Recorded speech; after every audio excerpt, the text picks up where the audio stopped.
Soy Fernando Díaz Villanueva, hoy es 9 de julio de 2023 y esto es La Contracrónica.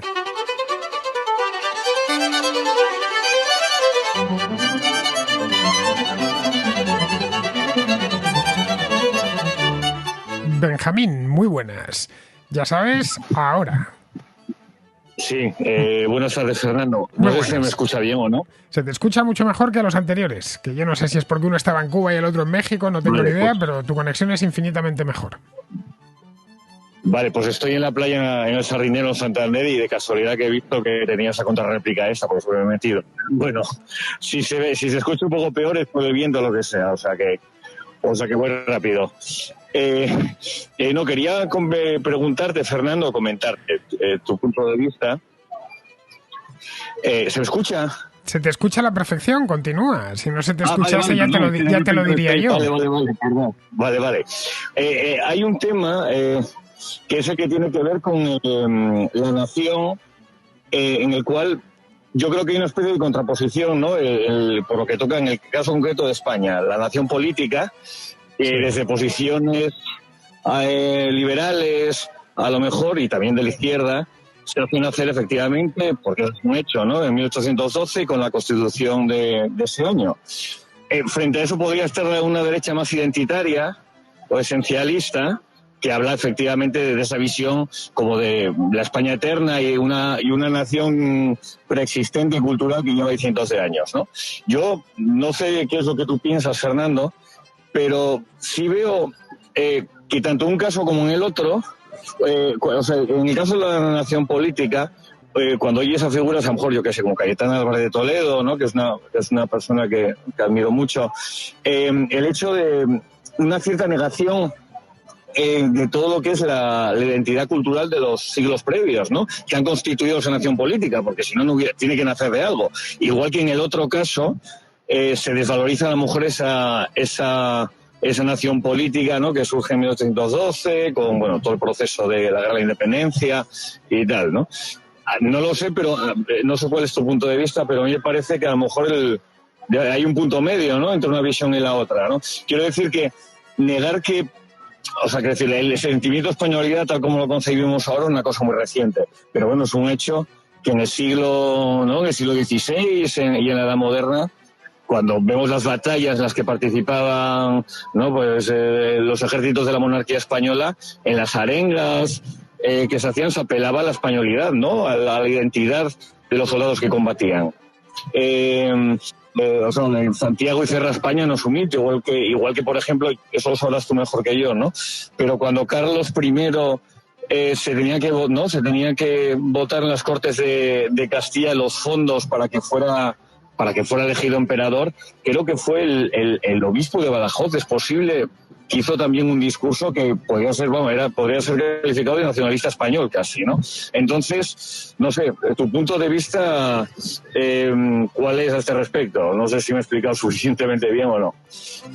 Bueno, vamos a ver. El tema de lo que nace en 1812 podemos llamarlo nación política o Estado-nación. De esto, en fin, en la contrarréplica hemos hablado un montón de veces de esta historia. Lo que aparece en ese momento es, o empieza a aparecer, porque le lleva bastante tiempo consolidarse como tal, es un Estado-nación que termina llamándose España. Podría haberse llamado de otra manera, ¿eh?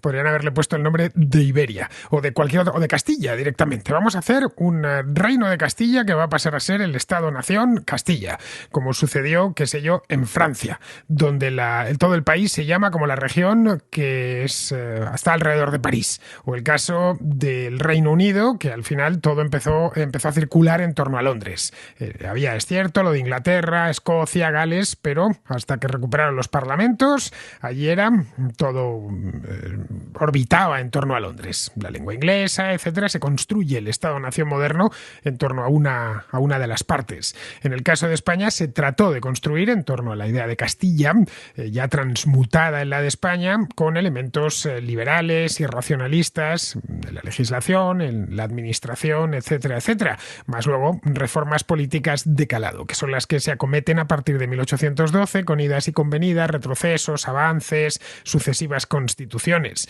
Hablar de Estado-nación en el siglo XVI es cuando menos arriesgado, por no decir, en fin, algo falso. No podemos hablar de que en tiempos de Carlos V los españoles de la época pensasen en términos de Estado-nación. Es más, tenían muy claro a qué reino pertenecían perfectamente. Cuando Bernal Díaz del Castillo llega a Nueva España, México, vamos, él habla de Castilla. Estamos a tantas leguas de nuestra Castilla. No habla a tantas leguas de nuestra España. España era una realidad geográfica clara, proveniente de la Hispania romana.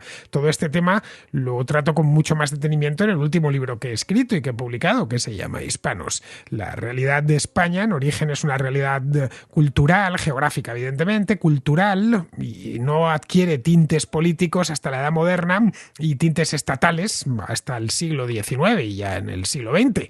Vamos, que obcecarse con esa idea de que, bueno, esto es una realidad que proviene de hace miles de años o de hace 1000 años, pues no se corresponde con los hechos históricos. A mí, el Estado-nación en sí, pues como tal, tampoco me gusta mucho, si te soy sincero, porque naciones, como tal, naciones, la definición de nación podemos ir a buscarla. Las palabras no significan lo que dice un filósofo, las palabras significan lo que el oyente, lo que el hablante en este caso. Cuando tú dices una palabra, yo digo la palabra mesa, la gente sabe a qué me refiero. Digo, no, pues que para mí una mesa es un sitio donde uno se sienta, no donde uno se apoya para escribir o para comer. No, una mesa tiene un significado claro, igual que una puerta tiene un significado claro. Pues el término nación tiene un significado claro. Está reflejado en el diccionario de la Real Academia, en el María Moliner y en cualquiera que busquemos, cualquier diccionario de la lengua española. Y así en líneas generales, una nación es un conjunto de personas que están unidos por una serie de pautas culturales, lingüísticas, religiosas comunes. Pero la terminología, como vemos, es un tanto difusa. Bastante difusa, de hecho. Es más, tan difusa que pertenecemos a varias naciones. Una de ellas la española, obviamente, pero unas cuantas más. El problema del Estado-nación es que hace coincidir un solo Estado, porque solo puede haber un Estado con una sola nación. Eso es lo que hacen los nacionalistas, tanto los nacionalistas españoles como los nacionalistas franceses, como los italianos, los alemanes o los catalanes. Solo hay una nación y solo hay un Estado. O mejor dicho, como solo hay un Estado, solo puede haber una nación, exclusivamente, y el resto no son naciones. Como si toda nación incorporase un elemento político. La única nación que le incorpora un elemento político es el Estado-nación, proveniente de la Revolución Francesa y causante de infinidad de traumas y de problemas. Si hablásemos, por ejemplo, de Suiza, ¿Suiza es un Estado-nación? No propiamente. No propiamente. A pesar de eso, los suizos son leales a ese Estado que se llama Confederación Helvética, pero los suizos no se entienden entre ellos. Un suizo de Lugano no tiene por qué entenderse con uno de Zúrich. Uno habla italiano y el otro habla alemán. Podría ser además que el de Zúrich fuese protestante y el de Lugano católico. Ni siquiera compartirían religión en ese caso. Y es muy normal que en Suiza no se comparta lengua o no se comparta religión entre compatriotas. En este caso, entre ciudadanos del mismo Estado, que es la Confederación Helvética. Estos lo arreglaron de una manera óptima y satisfactoria, tan óptima y tan satisfactoria que es uno de los países más ricos y más libres del mundo, mediante la descentralización y poniendo en común una serie de cosas. El modelo francés, que es el contrario, es lo que se dice en París y lo que se habla en París y lo que se come en París y la música que suena en París es la que, digamos, lo que proviene del centro es lo que se tiene que imponer en el resto, para que todos tengamos la misma lengua, todos tengamos la misma legislación, todos tengamos las mismas tradiciones, si es que en sí es una puñetera locura lo del Estado-nación. Es algo que si se lo contamos a nuestros abuelos, quintos abuelos del siglo XVII, les hubiera parecido escandaloso. Simplemente no hubieran dicho que si estamos locos directamente. Así que nada, en el siglo XIX aquello funcionó, lleva en crisis bastante tiempo lo del Estado-nación, afortunadamente, porque a mi juicio es una manera de organizar políticamente un territorio que deja bastante que desear y que lo único que crea son problemas entre los distintos estados-nación. Todo estado-nación es expansivo por naturaleza y además da pie al nacionalismo, que es una de las peores enfermedades intelectuales que hay. Se basa en la soberbia, en creerse mejor que los demás, en buscar problemas donde no los hay, es divisivo, o estás fuera o estás dentro del Estado-nación, o eres de los míos o no eres de los míos y por lo tanto podrías ser un enemigo. En fin, ya sabemos lo que ocasionó el Estado-nación en el siglo XX. 2 guerras mundiales consecutivas, cuyo fondo está en eso. está en esa visión de la política. Es, digamos, la estatización de algo tan básico como un conjunto de pautas culturales, que no es más una nación. Nosotros pertenecemos a la nación española, pero a muchas más, y no pasa absolutamente nada, ¿eh? Una tiene forma política, que es el Estado español, y otras no la tienen. Con los hispanoamericanos, por ejemplo, tenemos una cultura compartida, pero eso no significa que tengamos que tener el mismo Estado. Con los católicos del resto del mundo tenemos una religión compartida, pero eso no significa que tengamos que tener el mismo Estado con todos los católicos. Con los occidentales, incluyendo Occidente, pues toda Europa, en Norteamérica, etcétera, tenemos muchos elementos culturales en común, pero eso no significa que tengamos que montar un Estado. En el siglo XIX nacieron una serie de estados-nación, generalmente a martillazos, porque no había otra manera de hacerlo, es decir, eliminando lenguas locales, eliminando tradiciones locales, acabando con legislaciones locales, haciendo lo contrario de lo que se hizo en Suiza, en una palabra, que era respetar la tradición y respetar la legislación local. Ir mejorándola y poniéndola al día, pero sin que la cosa fuese descendente, sino que fuese mucho más ascendente. Así que eso de la nación política, en fin, ¿qué quieres que te diga? Si es el Estado-nación, es algo que habrá gente que le guste, a los estatólatras, a la gente que le gusta mucho el Estado y demás, que consideran que todo tiene que venir desde arriba por hombres sabios que gobiernan el Estado, pero a los que no nos gusta que haya, en fin, poderes absolutos y demás, que es decir, que el Estado se imponga al individuo, pues no nos puede gustar demasiado. Ahora bien, toda la mística esa de somos una comunidad y tal, es normal que a mucha gente le fascine, porque piensa que detrás de esto hay una especie de unión de sangre y de intereses compartidos.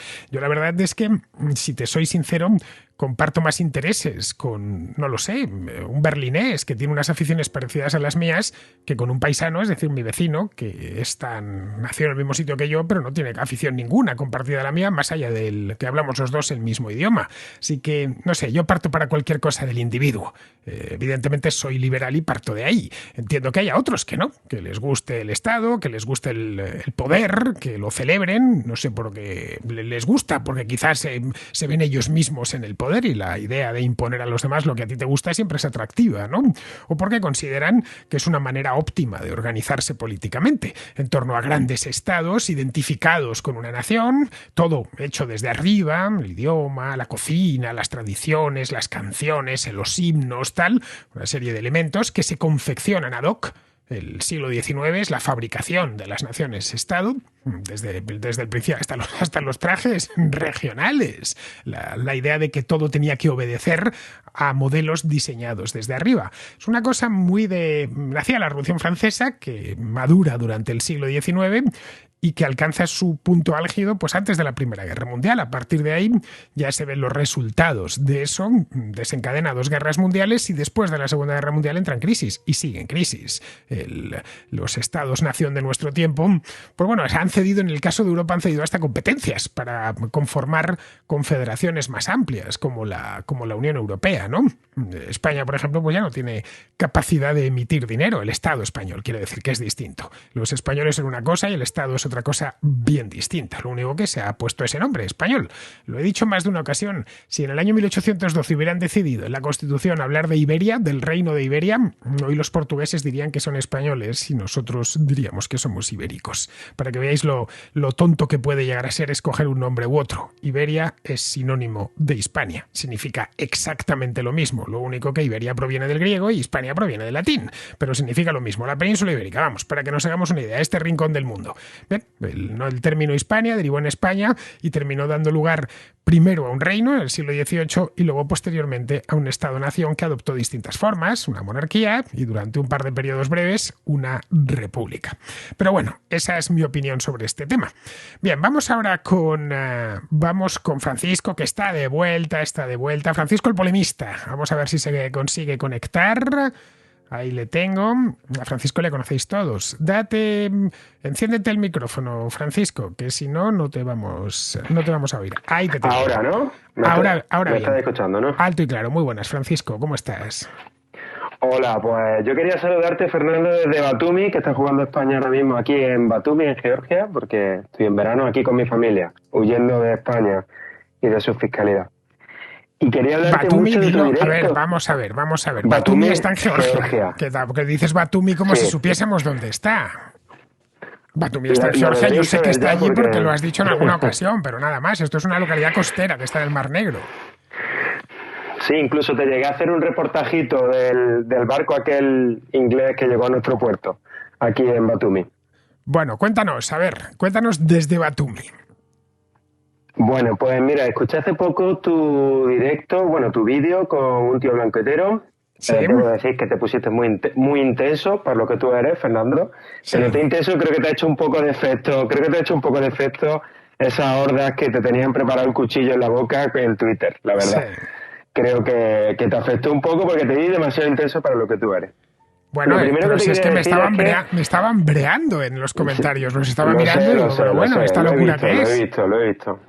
Sí, pero bueno, yo quería decir primero que me encantaría que hablaras de esto con Jano, porque tenéis visiones diferentes. El vídeo de Jano y tu vídeo han sido muy diferentes, y como soy el polemista, pues lo que quiero es que haya ahí un poco de polémica entre tú y Jano, que además tenéis un rollo brutal en directo, funcionáis muy bien, y yo creo que esa diferencia de opiniones estaría muy bien. ¿De acuerdo? Eso es lo primero que quería decir. Pero quieres decir sobre la movida de Francia, los disturbios, pero joder, ya no son noticias, son de hace una semana. Sí. Ya, pero hombre, Fernando, no te pongas... ¿Ya han terminado? Pues entonces, bueno, no sé. Claro. Bueno, pero aún así con Jano tienes ahí directo y tratas temas de otro tipo. El otro día estuviste hablando de toros media hora, Fernando. ¿De toros? Que se puso Jano ahí a tope. Habló Jano, porque yo de toros no sé nada. Sí. Bueno, eso por un lado. Y quería hablar sobre las cosas con las que coincidí contigo, también sobre ese vídeo, y las que no. En un lado está el tema de la inmigración, que yo coincido con que creo que la gente además entiende mal que la inmigración, cómo funciona la inmigración. La inmigración funciona como tú bien dices, la gente le resulta atractiva y viene al país. Hay mucha inmigración, por ejemplo, en Fuengirola hay mucha inmigración finlandesa, una colonia finlandesa muy grande. También creo que la mayoría de los delincuentes están en la cárcel, que son inmigrantes, esa sobrerepresentación que tanto habla Vox de ella, es también porque la mayoría de los delincuentes son jóvenes. Si miramos el tipo de delitos por la que la gente entra en la cárcel, tenemos ahí, por ejemplo, que por corrupción solo entran españoles, porque es por edad. Es muy difícil que entren gente de, no sé, de Marruecos o de cualquier cosa así. Es decir, la juventud, si miramos las edades a las que se cometen delitos, psicológicamente son los jóvenes. Así que es cierto que inmigración y delito tienen correlaciones, pero no significa causalidad. En lo que sí creo que también estamos de acuerdo es en el tema de la cultura. Tú dijiste en el vídeo que hay culturas superiores a otras. Y es verdad que hay culturas que son españolas y muy españolas, y hay rasgos culturales, por ejemplo, de la comunidad gitana en España, que aunque no sea muy popular decirlo, pues han sido conflictivas en el pasado. En las mismas épocas en las que hablaba de los años 80, también había mucha delincuencia gitana, vamos, estaba asociado los gitanos a la delincuencia, y la cifra y la representación en las cárceles también era bastante importante. Es decir, que es verdad que las culturas, unas son más conflictivas que otras. Y eso se ha visto, por ejemplo, en Suecia, donde han tenido muchísimos problemas. Y también quería recordar que el Islam en concreto tiene una cierta tendencia a ocupar todo el espacio del Estado. En Turquía, por ejemplo, que lo pusiste de ejemplo, pues Turquía, desde que llegó Erdogan, lo que ha hecho es precisamente apoyar el Islam y volverlo más islámico. Y entonces quiero decir que hombre, no es lo mismo el Islam pero una cosa, Francisco, los chinos. Francisco, lo de Turquía es un Islam nacional. Como bien sabes, allí los imanes los paga el Diyanet, el Ministerio de Asuntos Religiosos. Es decir, no es un Islam, es una religión nacional. Vamos, es un Islam nacionalizado, un Islam turco. Sí, pero quiero decir que tiende esa islamización del Estado. El Estado lo hace porque le funciona, porque es una herramienta útil, por eso lo utilizan. Y al mismo tiempo el Islam tiende a ir conquistando esferas de influencia. Eso se ha visto en Irán antiguamente con el Shah de Persia. En Irán había una sociedad mucho más abierta, mucho más europea, y tocaron esa cultura. No lo acepto así. ¿Y cuánto tiempo llevan con los ayatolás? Pues toda la vida. Lo que quiero decir es que el Islam no es cualquier religión, es una religión con unas particularidades que en el siglo XX y en el siglo XXI, yo qué sé, con multitud de culturas donde se ha ido nacionalizando o se ha ido, digamos, que no es tan sencillo como, por ejemplo, la religión china. Sabes que las religiones chinas, pues tú ves aquí muchos inmigrantes y no hay ningún problema con los inmigrantes chinos. Y anda que no hay sintoístas y no hay budistas de ese tipo y no hay ningún tipo de conflicto con ellos. Yo siempre digo, por ejemplo, la inmigración china, nadie se acuerda de ellos. Y es una cultura que es perfectamente asimilable. Y hay muchos más problemas, por ejemplo, yo qué sé, con los gitanos, las sociedades gitanas, los grupos gitanos de cultura gitana, que por ejemplo con los chinos, que son gente educadísima, trabajadora y que los jóvenes no hay ningún problema. Entonces esas generalizaciones a mí, por un lado tú las evitas, pero por otro lado luego se llegan a generalizaciones como o es una relación uno a uno con la cultura o no hay relación. Yo creo que ahí no. Bueno, que estoy hablando mucho y esto directo y la gente que escuchado a otra gente. No, en absoluto, es interesante escucharte, pero vamos, hablaba el otro día con Sergio, que fue una cosa, bueno, la verdad es que fue un directo bastante largo, yo ya hasta le dije, oye, que tengo que hacer el programa de mañana, macho, que esto solo tengo media hora, 20 minutos, media hora, y al final nos tiramos casi 2 horas, porque bueno, estaba la gente completamente encendida. A ver, hablar del Islam, como si el Islam fuese una sola cosa. Estamos hablando de una comunidad de 1.000 millones de personas repartidos por todo el mundo. Tan islámico es Malasia como Marruecos, como Somalia, como la cantidad de musulmanes que hay en Mozambique, que es la mitad de la población, o en Tanzania, como Kazajistán, donde también la mayor parte de la población es musulmana, como Bangladesh. Caray, someter a las mismas características, a las mismas, que es lo que se hace, esa compresión que se hace. Todos son iguales, son musulmanes y por lo tanto obedecen a este tipo de elementos. Evidentemente comparten religión, pero nosotros compartimos religión cristiana o católica con los católicos, pues imagínate, más de 1.000 millones de personas. Tan católico es un bávaro como un hondureño.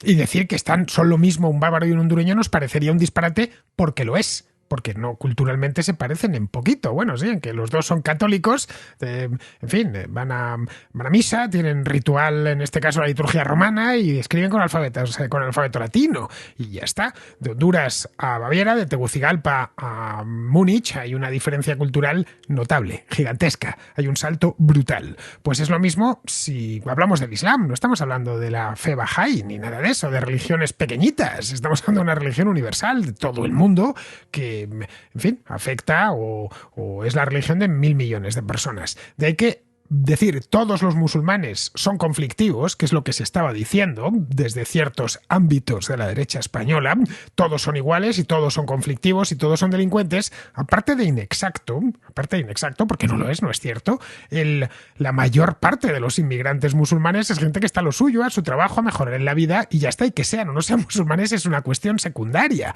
es la mayor parte. Y entonces te sacan una estadística y te dicen, entonces explícame ¿por qué hay más? ¿Por qué el porcentaje de presos marroquíes es mayor que el de presos españoles? También el porcentaje de presos hispanoamericanos es mayor que el de presos españoles, y los hispanoamericanos no son musulmanes. Quizá es que en la inmigración hay más presos, sucedió en lugares como Estados Unidos, cuando, más presos, hay más delincuencia entre las comunidades recién llegadas, especialmente si están formadas por hombres jóvenes. Hace unos años me decían en Guatemala que uno de los problemas del país era que había demasiada testosterona, que había demasiados chicos jóvenes. En España, que es un país con una media de edad de 50 años, pues ya la testosterona está un poco amainada, pero no en un país cuya edad media son 18, 19 o 20 años, como sucede en el tercer mundo. Pues sí, es más complicado porque, en fin, ya se sabe lo que pasaba en la España de los 70. Había más delincuencia que ahora, y no era delincuencia inmigrante porque todavía no habían llegado. Había barrios que eran intransitables en aquella época. Estoy hablando de finales de los 70, principios de los años 80. Puse el ejemplo de Lavapiés, que era un barrio lleno de kinkis, y no había más, y se sabía, y drogadictos, y había atracos, y bueno, todos los delincuentes eran, o la práctica totalidad eran de nacionalidad española, y nadie se le ocurrió decir, pues esto la culpa es de los inmigrantes que nos han llegado en los últimos 30 o 40 años desde Extremadura o desde Andalucía. Una buena parte de los inmigrantes que llegaron a Madrid durante los años 50 y 60 y 70 fueron de allí. Bien, a nadie se le ocurrió ni se le pasó por la cabeza. Bueno, pues esa época se fue pasando, esa inmigración que llegó después de la Guerra Civil se fue asimilando. Hubo gente que escogió el camino de la delincuencia y tuvo que pagarlo con penas de cárcel. Nada más. En este caso sería lo mismo, persigue al delincuente. Pero no a la comunidad a la que persigue el delincuente, a la comunidad religiosa o a la comunidad nacional, que es lo que se estaba haciendo, y era lo que me estaba indignando, porque luego nos ofende mucho que a los españoles nos metan a todos en el mismo saco en el extranjero, con razón además, aunque no estemos hablando de delitos. Qué sé yo, piensan en el extranjero que todos los españoles somos ruidosos, y yo no lo soy. Bien, pues están siendo injustos, ¿no? Sí, están siendo claramente injustos. Este es el drama de las generalizaciones. Luego, respecto a la cultura, dije que hay culturas superiores a otras partiendo de un principio, y es el de la libertad individual. Para mí la libertad individual es un principio máximo. Hay culturas que te permiten una libertad individual mayor y otras te permiten una libertad individual menor. Tú dirás, no, pero los musulmanes entonces te la permiten menor. Depende del lugar. Hay países musulmanes, de mayoría musulmana, donde no hay excesivos problemas a título individual. Si tienen problemas son más políticos que otra cosa, porque los estados son laicos. Ahí tenemos el caso de Malasia o tenemos el caso de Kazajistán, ¿no? No es un problema que, digamos, nadie habla en Kazajistán en términos de religión. La religión está ahí, la mayor parte de kazajos son musulmanes y ya está, y el asunto se queda ahí. ¿Por qué metemos, en el momento en que está el Islam, metemos como elemento a tener en cuenta la religión? Mira el caso, por ejemplo, de Hispanoamérica, donde hay profetas, que son esencialmente evangélicos, que dicen auténticas barbaridades, que hacen sanaciones en directo, en polideportivos, para miles de personas, reúnen, pues eso, a miles de personas todas las noches, y les amenazan con las penas del infierno. No, es como si dije, todos los cristianos son iguales, son como este predicador, ¿no?, que dice locuras por la televisión, en los propios Estados Unidos. No, todos ya son iguales, ¿eh? Todos los cristianos son iguales, entonces todos son unos fanáticos. No, en absoluto. No es así de ninguna manera. Al Islam, quizá, en algunos lugares, concretamente en el mundo árabe, pues le haya hecho falta una reforma, que se ha intentado, y se sigue intentando, de hecho, pero no termina de arrancar. Quizá porque esos países no consiguen a su vez modernizarse y desarrollarse. Cuando un país se desarrolla, lo primero que hace es secularizarse. Eso es lo primero. Se desarrolla y los niveles de vida mejoran. Bueno, el propio Irán se está secularizando a gran velocidad. Hablaba de Irán hace no mucho, en la Contracrónica hace unos meses, de cómo la natalidad se les ha desplomado. Y las iraníes han pasado de tener 6 o 7 hijos a tener 2 y dando gracias. A pesar de que los imanes y los ayatolás, que llevan en Irán exactamente 44 años, desde 1979, bueno, pues a pesar de que claman en el desierto, mira la que se ha armado este año y el pasado con lo de los velos. Las jóvenes quitándose los velos por la calle. Bueno, en un país islámico, ¿eh? No pienses en el país islámico por antonomasia. La República Islámica de Irán lo lleva en el nombre oficial del país. Bien, ¿que tiene problemas el Islam? No me cabe, vamos, el Islam. ¿Que tienen problemas ciertos países islámicos? No me cabe la menor duda. Pero de ahí a decir que el Islam per se es un problema, pues es caer en la misma trampa como te dicen que España per se es un problema. No, tendrá problemas, evidentemente. Pero de ahí a decir que en sí España es un problema o que tal comunidad es tal cosa, porque lo digo yo, y todo para obedecer, que era lo que más rabia me daba ahí. Lo intenté explicar en 2 vídeos. Todo para dar el gusto a una agenda política concreta, porque no tenía otra función. Esto estaba, aquí hay un suceso, aquí ha habido un asesinato, el de mi barrio, el de Tirso de Molina. Hombre, eso fue de vergüenza, porque además terminó siendo el asesino, el principal sospechoso, por lo menos un tío de San Lorenzo del Escorial. Después de que Santiago Abascal dijese lo de el disparate migratorio. ¿De dónde Santiago Abascal el disparate migratorio? ¿De San Lorenzo del Escorial? Vamos a tener que ponerle coto a los inmigrantes de San Lorenzo del Escorial. Es que si seguimos su guión, es eso.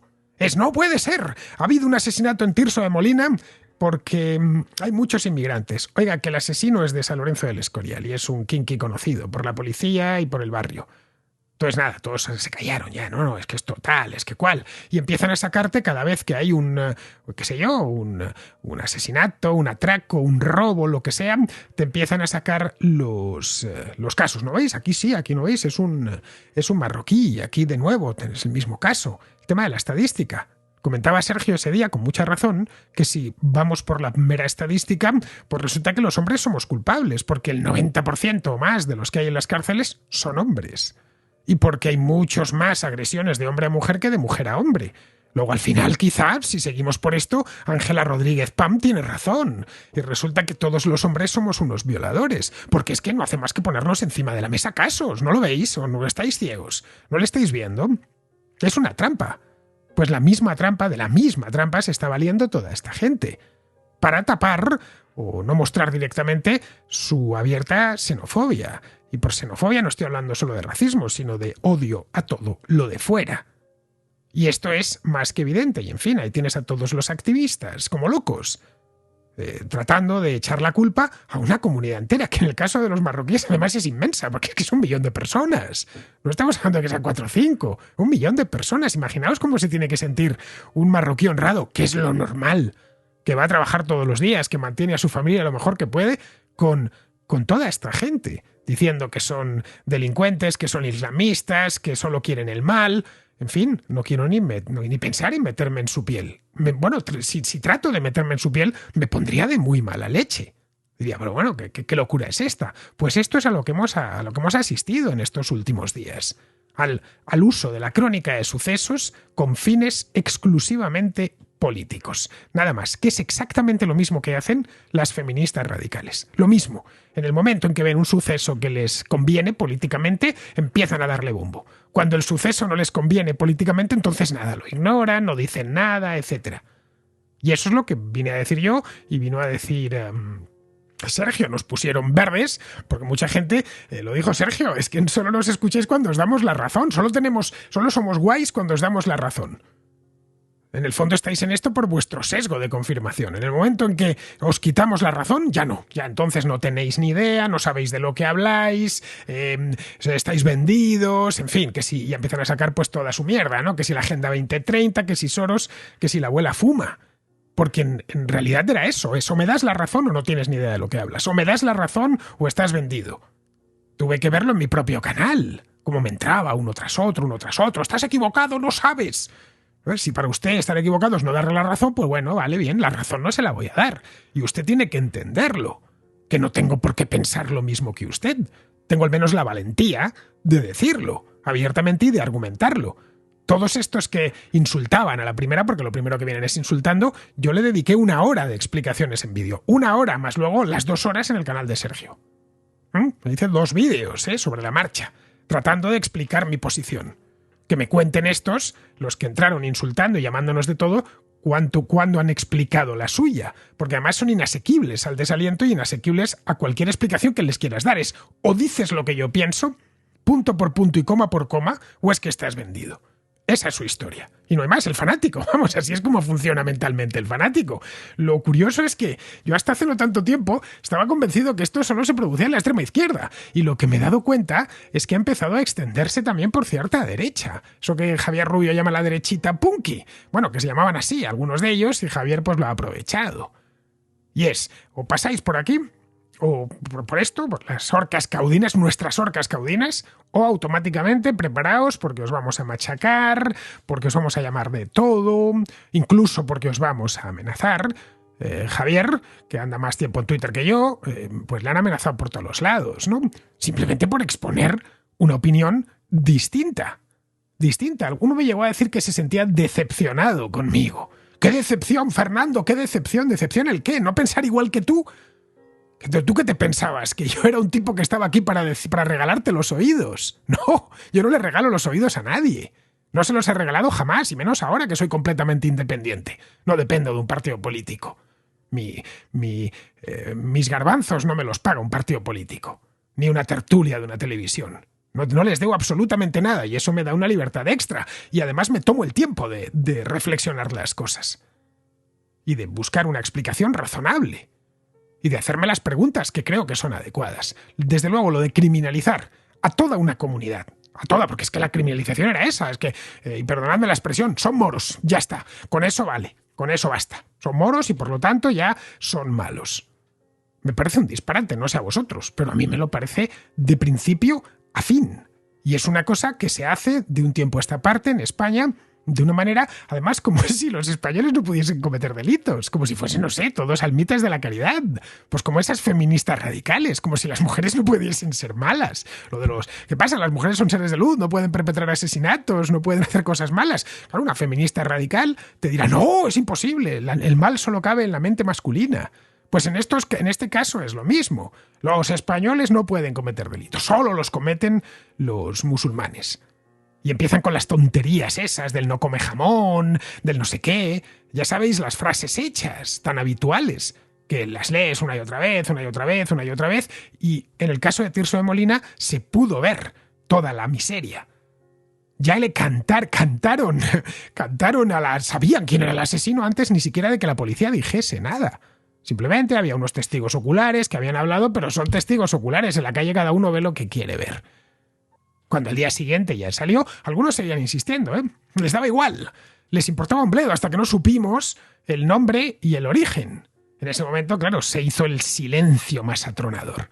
Entre medias, inventos continuos. Lo pudimos ver durante los disturbios, cómo se inventaron el currículum criminal del chico este que mató a la policía, Enael. Yo pude ver tuits enteros en los que se le acusaba de haber atracado a 78 personas en una noche, que los pedía que se pusiesen en fila. Venga, poneros en fila los 78, que os voy a ir atracando, id sacando la cartera. Es una imbecilidad, y se lo estaba creyendo la gente porque satisfacía su sesgo de confirmación. ¿Ves? Yo creo que son malos, y claro, aquí me viene a decir este tipo que son malos. Que había incendiado un concesionario de Citroën o de Renault o no sé de qué marca.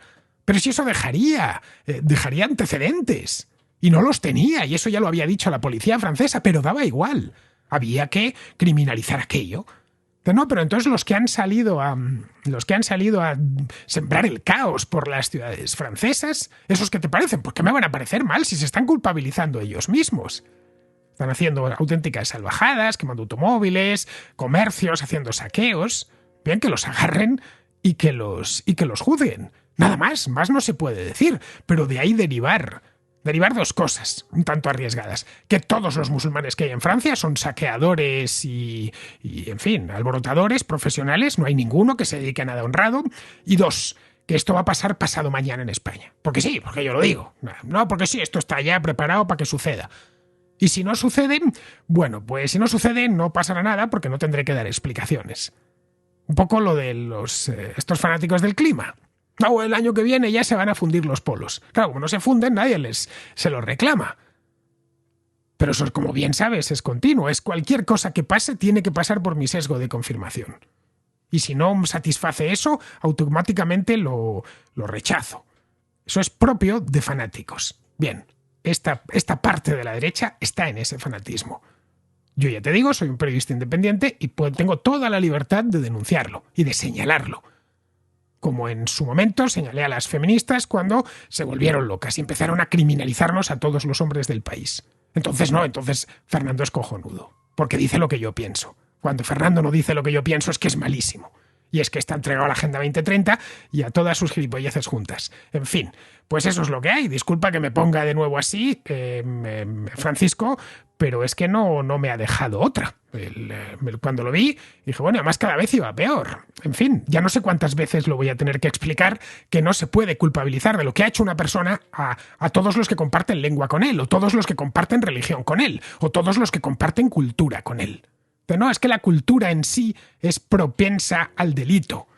Bueno, entonces que me expliquen por qué la criminalidad en Marruecos no es especialmente alta. Es mucho más alta en Guatemala, en Honduras o en Colombia. ¿Eso significa que todos los colombianos son delincuentes? Pregunto, porque la criminalidad en Colombia es altísima, desde hace muchísimos años. Pero en cambio, bastante más alta que en Marruecos o en Argelia. Si es una cuestión de cultura, no encajan las piezas, como puedes ver, Francisco, todas las que van soltando, para dar rienda suelta a sus propias manías. y a sus propios esencialismos y a sus propias tonterías. En fin, ¿qué le vamos a hacer? No sé si esta vez te habrá terminado. Escucha. Dime. Escúchame, Fernando. Tómatelo a sorna como haces con la izquierda. No te puedes poner tan intenso porque pierdes. Tú siempre ganas cada vez que te lo tomas con sorna, siempre. Con la izquierda te sale muy bien, con los conspiranoicos te sale muy bien, con los putinejos te sale muy bien, pero con la derecha te ha pillado de mano, te has encontrado con un sector de gente que te estaba siguiendo, que son fanáticos, como tú bien dices, y tómatelo a sorna. Y por último, dile a Sergio, anda, que me desbloquee, que me lo prometió hace tiempo en Twitter, anda. Vale, se lo diré, pero vamos, que este tema, como te puedes imaginar, Francisco, me tiene harto ya. Simplemente por exponer mi opinión y argumentarla. Porque es que no había ya salido, pues no, tal. Lo he argumentado, insisto, 2 vídeos, más el de Sergio, más lo que he dicho en la contrarréplica a lo largo de la semana. Pero ¿cómo queréis que os lo diga? Más argumentado imposible, pero da igual, se lo digas como se lo digas. Les importa un bledo. Son fanáticos. Y cuando tienes un fanático delante, no hay manera, no le vas a convencer absolutamente de nada, porque él ya viene con la verdad de casa. Y como viene con la verdad de casa, solo se te la quiere imponer. Exactamente lo mismo que ha hecho la extrema izquierda siempre. Bueno, pues ahora resulta que los tenemos en la derecha. De una manera un tanto sorprendente. Además, van crecidísimos, ¿eh? Empiezan que si liberalios, que si no sé qué. Unas historias fascinantes. Todos son memes, todos son lugares comunes. En fin, bueno, un poco lo que está tratando de hacer ver Javier Rubio con su peculiar estilo, de una columna de Objective, y se encarga de hablar precisamente de esto. Y, por cierto, llevo una columna sobre esto. Pero bueno, vamos a continuar. Oye, muchas gracias, Francisco. Un saludo, Fernando, que te vaya bien. Venga, cuídate. Hasta ahora. Bien, vamos a continuar. Vamos ahora con... se llama Cristian. Cristian Bravo. Muy buenas, Cristian. ¿Cómo estás? Cristian... No, Cristian está... Su conexión va y viene. Va y viene, nada. Cristian me parece a mí que no tiene una conexión buena, así que vamos a pasar a Lucas. Coño, Lucas, ¿cuánto tiempo? Vamos a ver. Hola, ¿se me oye? Se te oye bien, a ti se te oye bien. Cristian no ha conseguido conectar. Cuéntanos, Lucas. Bueno, pues tomando el hilo del polemista, se me ocurre darte un consejo. ¿No has pensado, recuerdas que en tiempos tenías una sección que se llamaba La Podemoticia? ¿No has pensado cambiarla y hacer una Vox Noticia? Porque lo digo porque te ibas a poner morado por lo que veo, que se viene en los próximos tiempos. Bueno, esto todavía no ha contagiado totalmente a Vox, afortunadamente. Es decir, no ha contagiado totalmente a Vox. La mayor parte de la gente del partido parece razonable. No se ha contagiado de toda esta locura. Es por lo que he podido ver. Y aparte, su monotema, ya sabes, son los inmigrantes. Es un odio que uno no termina de entenderlo, ¿no? Es un nativismo feroz, y además ha ido a peor. Lo sabíamos desde el principio, pero ha ido a peor. Y en cuanto tienen la más mínima, ojo, entran como miuras. Es una cosa fascinante. No lo sé. La verdad es que podría, sí, claro, hacer una... No sé cómo... Tendríamos que...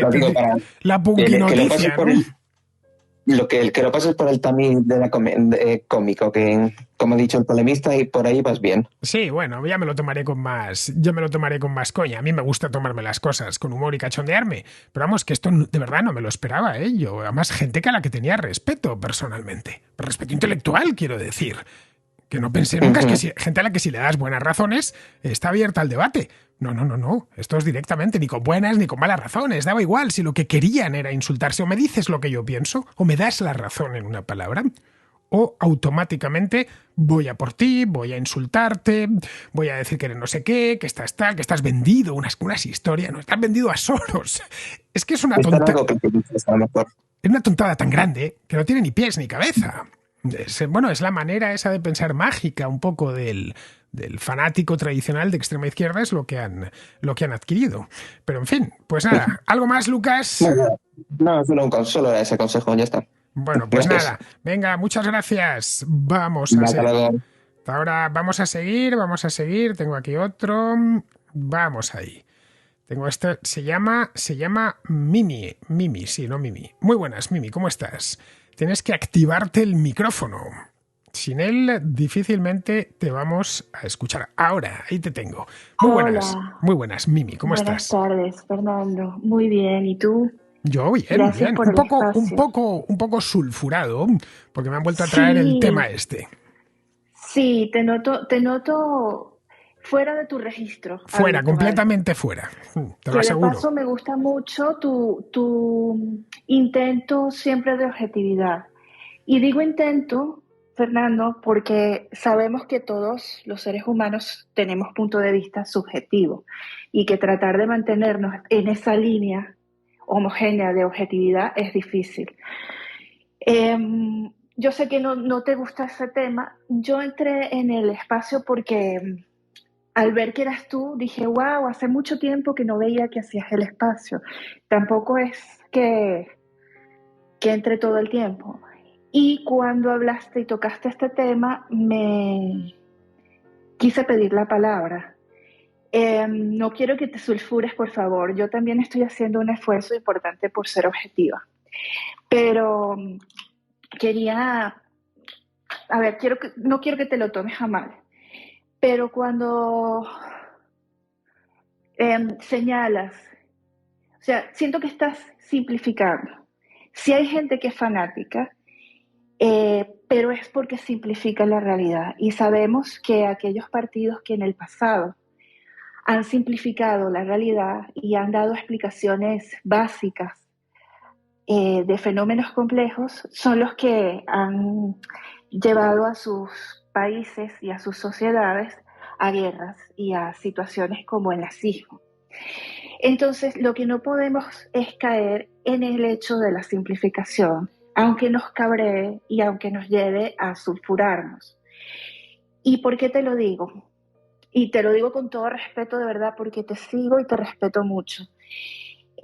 Cuando tú señalas de esta manera y dices, es que Vox odia a los inmigrantes, toda la culpa la tienen los musulmanes, los moros. No es así. Vox, como institución creada por unas personas con unos motivos, tiene un discurso que no se puede llevar a ese nivel de simplificación.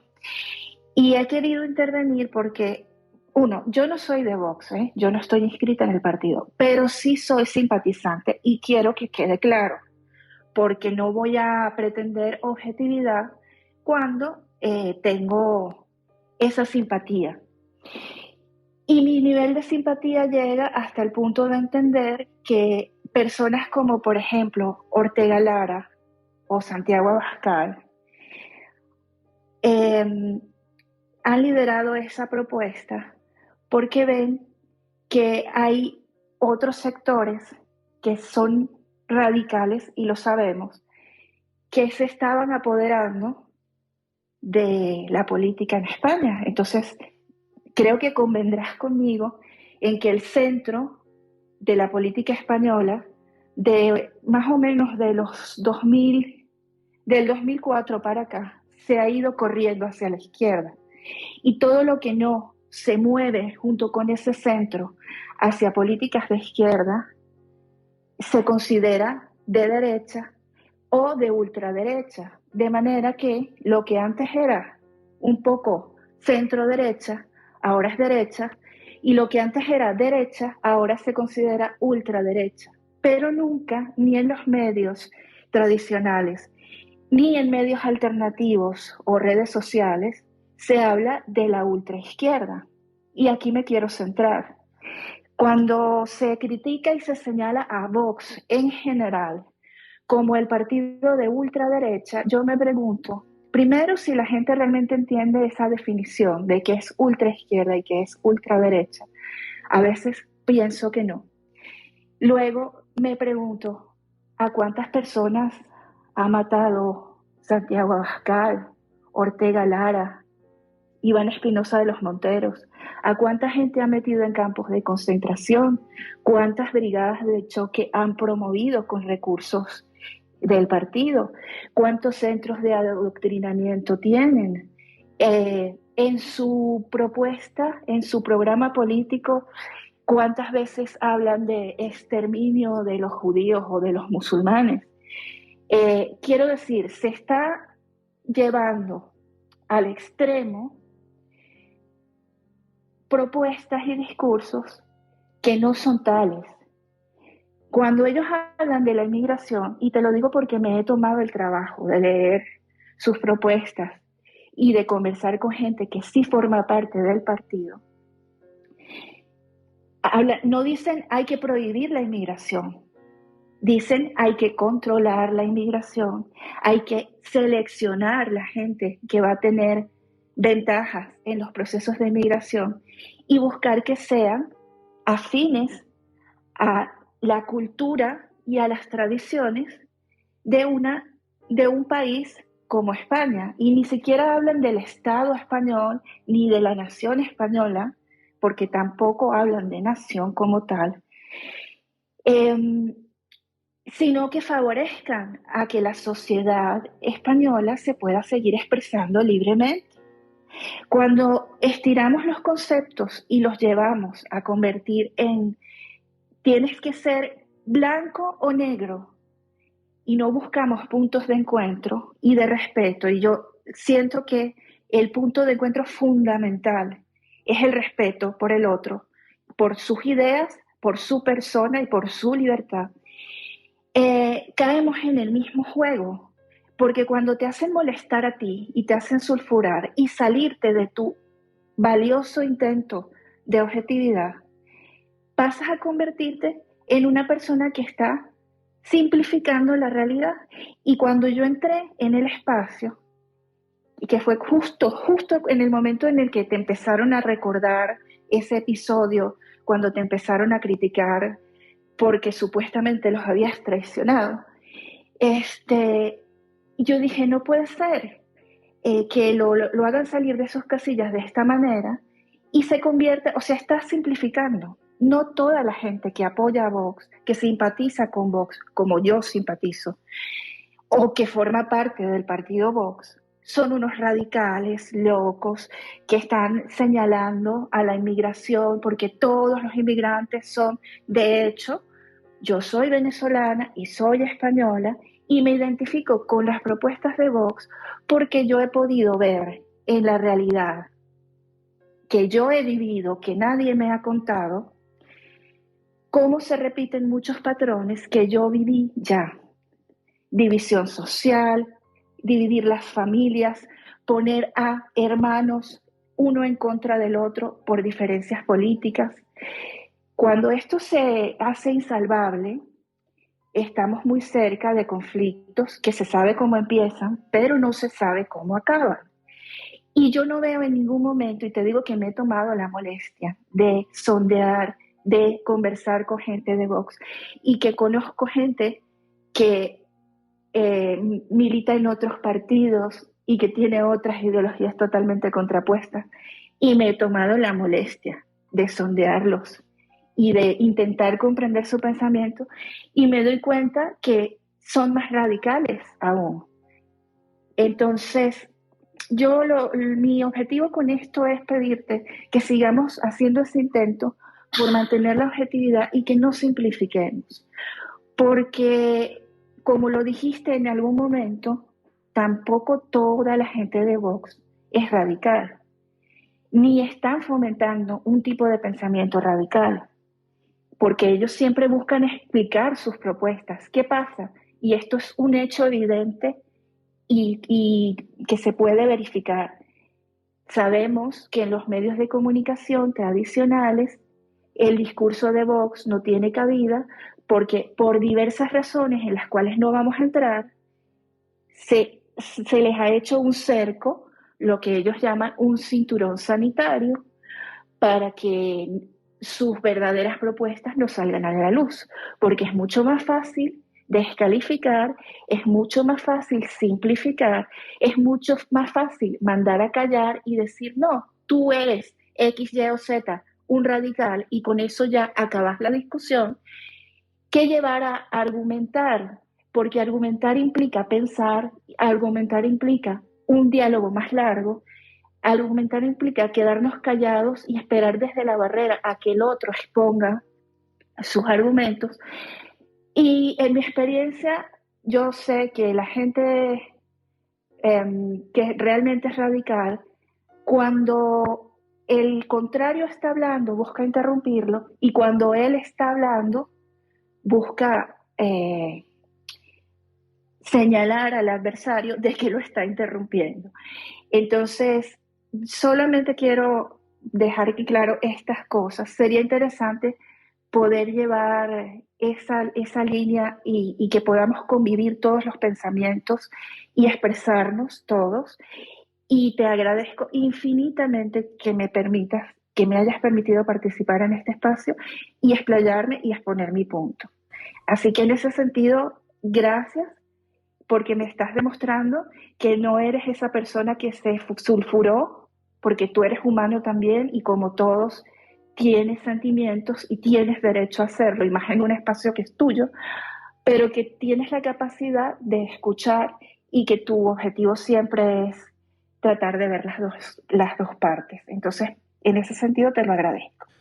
Y eso es todo. Muchas gracias. Muy bien, muy bien. Muchísimas gracias, Mimi. Ha sido un placer escucharte, pues todos estos minutos. Nos has hecho una reflexión muy bien argumentada. Bien, yo en ningún momento esta conversación está siendo grabada. Afortunadamente, en unas horas estará disponible en la Contracrónica. En ningún momento he dicho que Vox esté en esto. En todo caso, el entorno de Vox, o cierto entorno de Vox, está en esto. Pero algunos de los líderes de Vox, empezando por Santiago Abascal, la obsesión que tienen con la inmigración, especialmente con la inmigración proveniente del norte de África, no es que lo diga yo, no es una opinión, es un hecho. Ahí está su timeline de Twitter. En fin, los únicos sucesos, los únicos asesinatos que les preocupan son los que supuestamente perpetran o perpetran de facto súbditos marroquíes o argelinos. No veremos cómo se quejan cuando, qué sé yo, un español mata a otro español. Entonces, pues bueno, no deja de ser pues un crimen, un suceso, crónica negra sin más. Pero eso sí, como sea un argelino o sea un marroquí, vemos que el propio Santiago Abascal, como el otro día, que enlazó la historia de Tirso de Molina con el disparate migratorio. Esto es tal cual, lo tomo de su tuit. Disparate migratorio, a pesar de que el disparate migratorio era un tío de San Lorenzo del Escorial. Aquí no me invento nada, son hechos. Hechos, yo trabajo hechos, yo soy periodista y los periodistas trabajamos con hechos. Bien, aparte de eso, si vamos a los tweets que cuelgan, a las manifestaciones políticas, lo que dicen en los mítines, etcétera, la fijación que tienen con la inmigración es constante. Eso no me lo estoy inventando. Echa un vistazo a la cuenta oficial de Vox y verás cuántos tweets. Un día voy a hacer una estadística. No la he hecho, pero podría ponerme a hacerla y saldría un porcentaje muy alto de las preocupaciones de Vox que pasan por la inmigración. Por la inmigración, ellos dicen que la inmigración ilegal, lo cual me parece bien, no creo que nadie esté en contra de eso, toda inmigración tiene que ser legal y es lo suyo, y nada más, nadie está poniendo en duda eso. Por cierto, el inmigrante no, que ni siquiera él era inmigrante, ya había nacido en Francia. Este chico era un inmigrante perfectamente legal y su madre también era un inmigrante perfectamente legal. Pero bueno, yo no tengo nada contra Vox, ni nada, ni a favor ni en contra. Yo es un partido que además vi nacer en el año 2014, por varias razones. Porque algunos buenos amigos estaban allí metidos, yo nunca he militado allí, ni nada por el estilo, no he militado en ningún partido en mi vida, porque lo considero incompatible con mi trabajo, con el de periodista, y por lo tanto nunca he tenido militancia. En origen era un partido más liberal conservador, hoy ya de liberal le queda muy poquito, y a los hechos me remito, caray, de nuevo, a los programas, a las manifestaciones públicas, a los mítines, etcétera. A Santiago Abascal en el pasado le traté, porque compartía con él una tertulia de radio hace ya muchos años, y es una persona que a título personal me caía muy bien. Conozco también a Iván Espinosa de los Monteros, en fin, gente que ha pasado por Vox y a título personal sin ningún problema, todo lo contrario. Cuando se presentaron por primera vez a las elecciones, allá por el año 2014, a las europeas, tuvieron la mala suerte de no conseguir el eurodiputado y eso les condenó a una travesía por el desierto que duró casi 4 años, hasta que en 2018, por una serie de factores que no vienen al caso, consiguieron, entre ellos que el PP salió salió del poder, consiguieron hacerse con 12 escaños en Andalucía. En aquel momento recordemos cómo hiperventilaba la extrema izquierda. Acordaos de la alerta antifascista. Yo he sido el primero que cuando hablo de Vox, y lo he hecho un montón de veces en los últimos 4 años, soy el primero que digo que decir que Vox es un partido fascista no es faltar la verdad, es mentira. O que cuando se habla de Vox como extrema derecha, pues bien, vale en tanto en cuanto nos dice cuál es su posición en el espectro. De la misma manera que si hablamos de Podemos o de Sumarlo, tenemos que poner en la extrema izquierda, pero de modo meramente descriptivo. Yo trato de ser justo con todos los partidos. Me guste lo que dicen o no me guste lo que dicen. A mí, de hecho, no me gusta lo que dicen los políticos, ninguno, de ningún partido. Los aborrezco a todos por igual. Aborrezco la política en su integridad, ya sea proveniente de la extrema izquierda o proveniente de la extrema derecha. Yo tengo ideas. Algunas ideas pues entran en comunidad, digamos, con las de Vox. Otras entran en comunidad con las de Podemos. Yo soy, por ejemplo, partidario de la eutanasia. Podemos era una de sus banderas de campaña hace unos años. Soy partidario de la legalización de las drogas. También Podemos lo utilizaba como uno de sus banderines de enganche. ¿Eso significa que soy podemita? No, en absoluto. También soy partidario de bajar impuestos o de eliminarlos directamente. Ayer presentaba Espinosa de los Monteros un programa muy agresivo de bajadas de impuestos. He hecho un vídeo hoy mismo en el Campo del Moro. Está ya subido en mi canal de YouTube. Lo podéis ver. Estoy totalmente de acuerdo. Ahora bien, le falta una pata, la de explicar cómo van a financiar esa bajada de impuestos tan drástica. Es decir, que yo me muevo en el terreno de las ideas. Ahora bien, cuando veo que en algún partido, léase Vox, léase Podemos, el PSOE o el Partido Popular, se da rienda suelta a ciertos entornos fanáticos, lo digo. Y sin ningún problema, además, cuando el gobierno de Pedro Sánchez dio pista libre pues a todas esas organizaciones de identitarias de género. No sé ni cuántos vídeos he hecho sobre eso, cuántas contracrónicas les he dedicado, cuántos artículos he escrito. Entonces, Fernando era cojonudo. Porque claro, como dice lo que pensamos nosotros, es cojonudo. Cuando Fernando, en cambio, dice lo que no pensamos nosotros, no, entonces es un vendido y un maldito y un tal. No se trata de eso, de ninguna manera. En el caso de Vox, yo no he dicho en ningún momento que el partido esté en esto. Yo que el entorno, y eso es evidente, y de nuevo, son hechos. Ahí tenemos los think tanks que han organizado, quiénes los llevan, de qué temas hablan, a quiénes invitan, la prensa más cercana al partido, quiénes escriben en ello. En fin, si es que es una cuestión puramente descriptiva, no me estoy inventando nada. Cuando en España hablamos, por ejemplo, del fenómeno putinejo, dicho así para que nos entendamos todos, es decir, los partidarios de Vladimir Putin, pues es curioso, pero una buena parte de los mismos los encontramos, no sé si en Vox, pero sí en el entorno de Vox, para dolor de muchos miembros del partido, militantes, incluso cargos electos, que no son nada putinejos, todo lo contrario, y están haciendo una labor admirable en defensa de la independencia y la soberanía de Ucrania, o de la de Polonia, que también está amenazada. Cuando hablamos, por ejemplo, del trumpismo, el fenómeno del trumpismo, nos encontramos con que prácticamente todos los trumpistas del Trump de nuestros días, no estoy hablando del Trump del año 2016, el Trump del fraude electoral, etc., los encontramos también en el entorno de Vox. Esto de nuevo son hechos, no estoy inventándome nada, son pocos seguramente. Seguramente lo mismo sucede con el tema de las vacunas. Me consta que en Vox hay gente de primer nivel que ha defendido la oportunidad de las vacunas, no ya solo las de la COVID, sino también las de cualquier tipo de vacunas. Ahí tenemos el caso de Stigman, ¿no?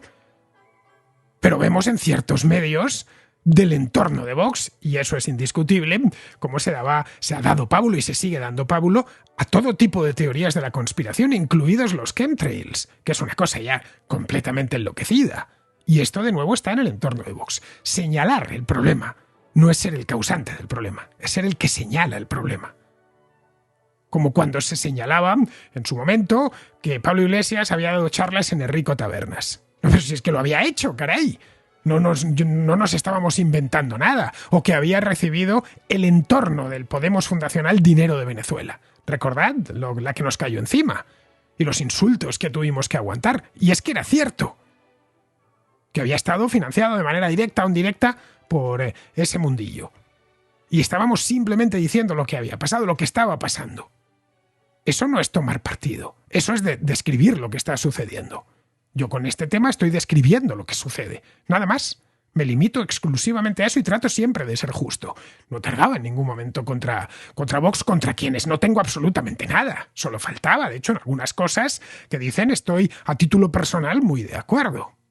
En el tema fiscal ya lo acabo de decir. Vamos, la parte de la rebaja fiscal me convence muchísimo. La otra, la de cómo van a financiar esa bajada ya no tanto porque no lo han especificado de manera convincente. En otras no estoy de acuerdo en absoluto. No estoy de acuerdo, por ejemplo, con la recentralización del Estado, pero me parece bien que lo expongan. Yo soy un gran partidario de que exista debate sobre todo. Es más, cuando apareció Vox me alegré. Cuando apareció Podemos en el panorama político me alegré y lo he dicho 1000 veces. Es bueno que haya debate político y que ciertos debates que nunca se han dado se den. Es bueno y está bien. Es bueno que se debata sobre el aborto, es bueno que se debata sobre la eutanasia, es bueno que se debata sobre bajar impuestos, es bueno que se debata sobre la autonomía fiscal de las comunidades autónomas. Todo, absolutamente todo es debatible. El problema de estos fanáticos es que lo que no quieren es debate. Tan con el cuento ese de la batalla cultural que se traen es o lo que yo pienso, y no caben dudas porque estamos en la verdad absoluta, o lo que yo pienso o nada, o lo que yo pienso o la destrucción. La misma manera que los mismos modos y manera que utilizaban los militantes de Podemos y ese entornillo podemita de hace 8 años. Exactamente los mismos. Que quien se atrevía a señalar, no digo ya insultar ni nada de eso, a mí no me gusta insultar, como bien sabe cualquier contraescucha, a señalar las cosas, automáticamente se veía, y nunca mejor dicho, escrachado, porque el tema del escrache es una cosa que trajo aquí la extrema izquierda, pero que al menos el escrache digital está utilizándolo ahora de manera muy decidida la extrema derecha, en este caso, ese entorno de Vox, que no Vox. En Vox hay gente decentísima, gente de nivel, me quito el sombrero ante ellos y ya lo siento por ellos, por lo que tienen que estar aguantando.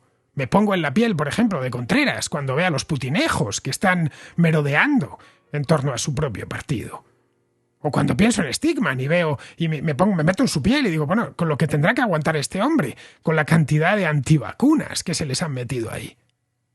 Se me abren las carnes, digo, bueno, que lidie con ellos, que para algo se metió allí. Es decir, que no tengo nada, absolutamente nada contra ese partido. Ejerzo mi derecho a la libertad de expresión. Para mí es un valor absoluto, pero absoluto hasta unos extremos que no os podéis imaginar. El poder expresar algo de manera libre, sin faltar a nadie y, en fin, sin temer a que me vayan a hacer una visita en casa, ni que me vayan a pegar por la calle, ni nada de eso. En el momento en que eso pase, evidentemente me tendré que ir del país, como le pasó, Mimi, a tus compatriotas, a muchos de tus compatriotas. Pero, en fin, bueno, nos hemos liado con esto y tenemos, pues eso, pues lo estoy viendo, 1 hora y cuarto de programa ya prácticamente. Vamos a pasar un oyente más, vamos con Lec, así es como se llama. Vamos a agregarle como hablante. Vamos a ver, ¿me escuchas, Lec? Te estás conectando en este momento. No se termina de conectar. Esto de los espacios de Twitter funciona un poco en función del momento y del día. Ya te tengo. Muy buenas. Nada, ahora te has activado el micrófono. Ahora, por fin. Cuéntanos. Hola, Fernando. Un saludo desde Cuba. Yo quería preguntarte, yo estoy de acuerdo.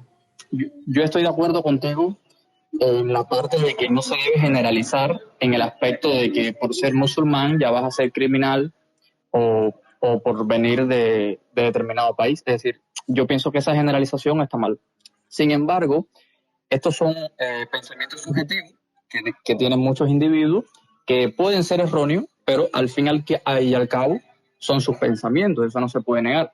Como mismo un comunista tiene sus pensamientos que nosotros pensamos que está equivocado, pero no se le pueden quitar esos pensamientos. Ahora, esos pensamientos inevitablemente derivan de acciones sociales, es decir, estén equivocados o no, la persona que discrimina, que es islamófobo, que es racista, genera conflicto social cuando se ve rodeado con esos individuos a los que discrimina. Es decir, tenga razón o no en discriminarlo, el conflicto existe o es más propenso a existir.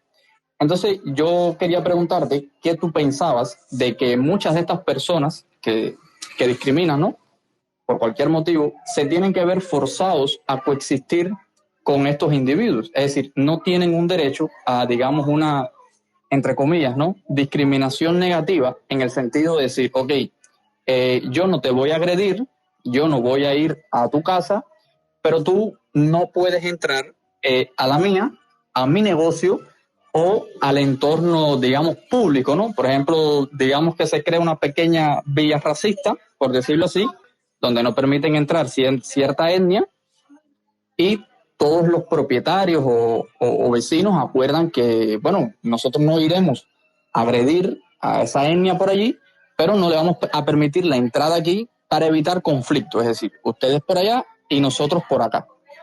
Como por ejemplo, España y Marruecos están separados, los españoles no van a Marruecos a buscar problemas, los marroquíes no van a España a buscar problemas por motivos ideológicos o religiosos, es decir, son ciertos individuos que al trasladarse allí generan ese conflicto, pero mientras están separados no hay conflicto, por mucho que se puedan odiar.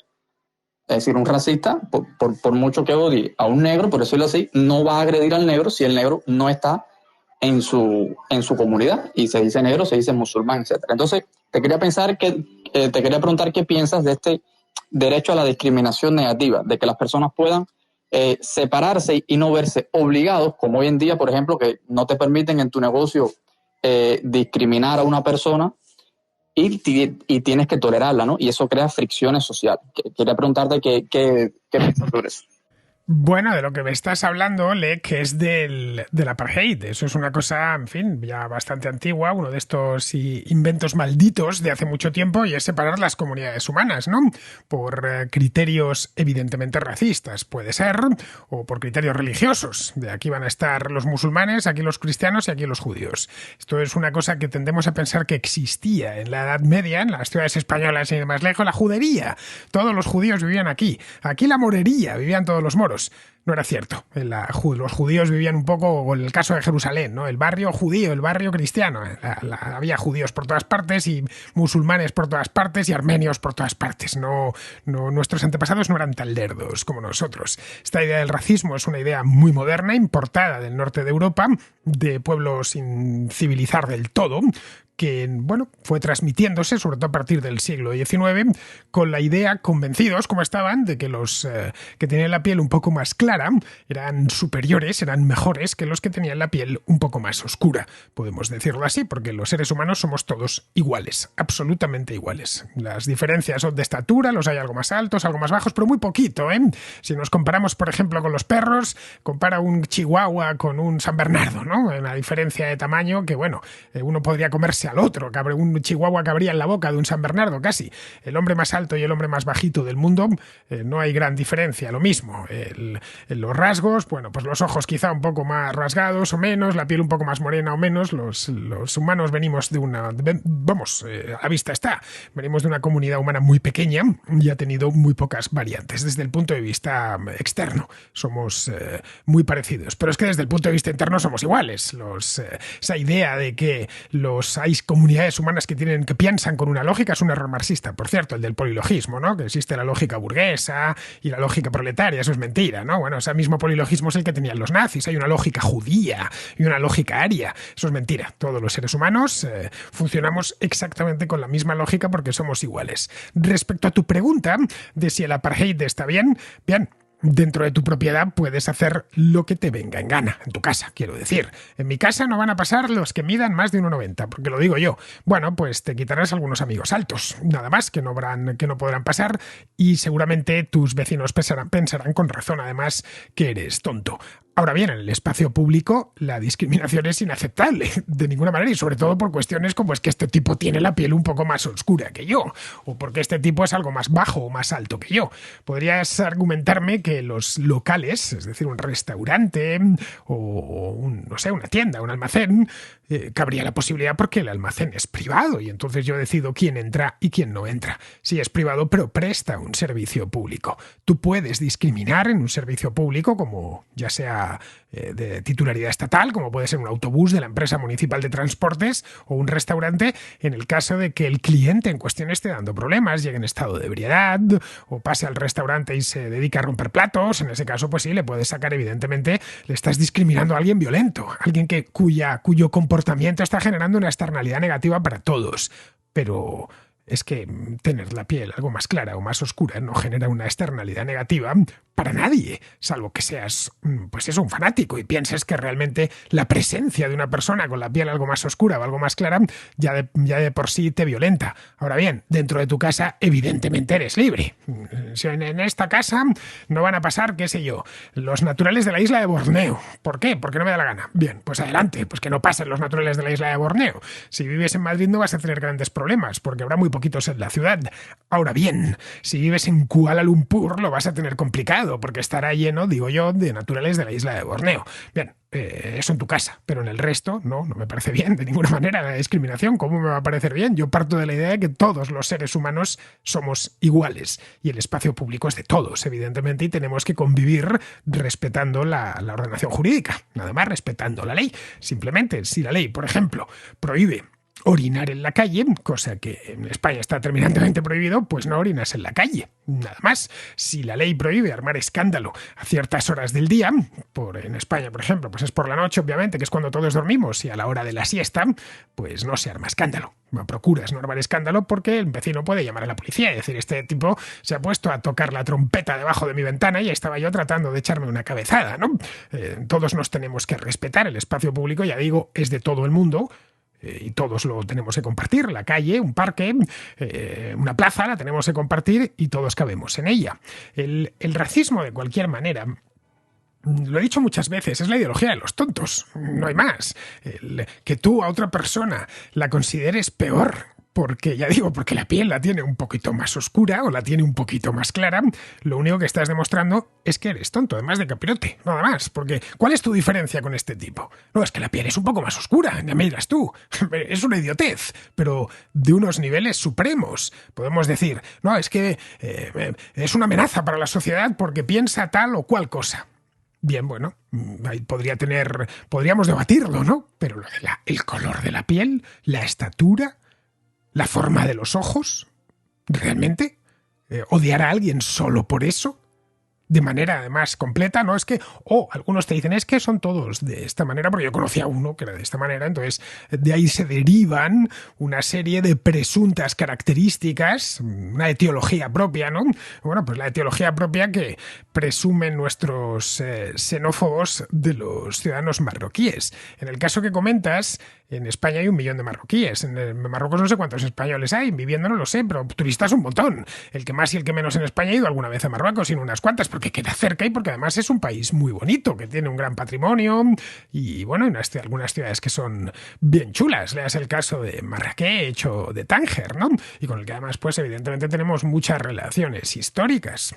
La parte norte de Marruecos fue un protectorado español durante muchos años en el siglo XX y las relaciones son continuas. Hay 2 ciudades españolas en el norte de África, Ceuta y Melilla, vamos, que no nos es un lugar extraño y llevamos toda la historia conviviendo, enfrentándonos, en fin, pero sobre todo teniendo que relacionarnos ambas comunidades de mejor o de peor manera. La mayor parte de las veces es de mejor manera.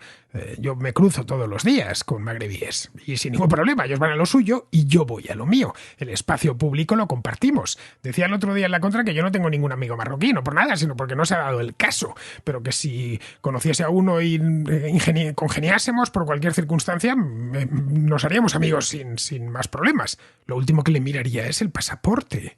Lo último que le miraría es el color de la piel. Lo último que le miraría es su religión. Me daría igual. Yo a las personas las valoro por lo que son, no por el color que tienen de ojos, ni por el color de piel, ni por la religión que profesan. Eso para mí es un asunto menor, sinceramente.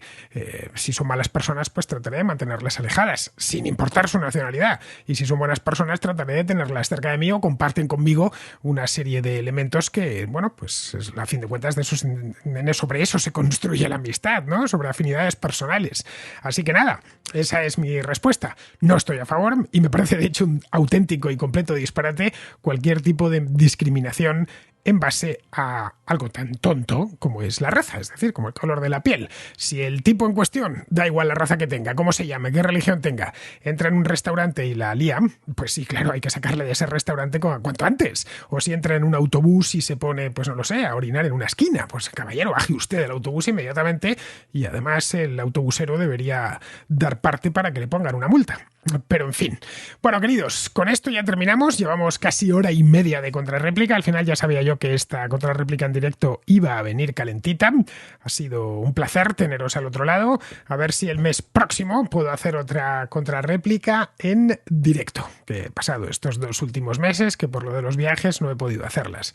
Ha sido un placer teneros al otro lado y nos volvemos a escuchar mañana.